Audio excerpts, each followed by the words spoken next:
आजमाइश के नाम लोग दे देते हैं।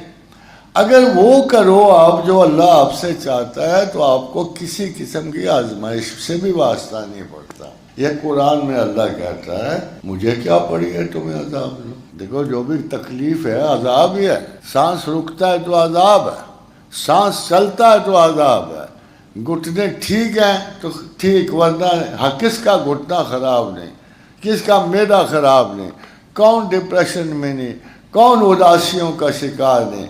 कोई जाहिल खिरत का मारा हुआ है जो एक्सेसिव इंटेलिजेंस के कुछ शिकार है। ये क्या चाहते? खुदा तो नहीं इन पर अजाब करता। फिर वजह, अब वो वजह सुन लो और इस गारंटी को भी सुन लो, माँ यफ़अलुल्लाहु बिअज़ाब। अंदाजा देखो, जैसे को बड़ा मेहरबान बाप बेटे को कहता है, और मैं तुझे क्यों थप्पड़ मारूंगा अगर तू मेरी बात सुनेगा।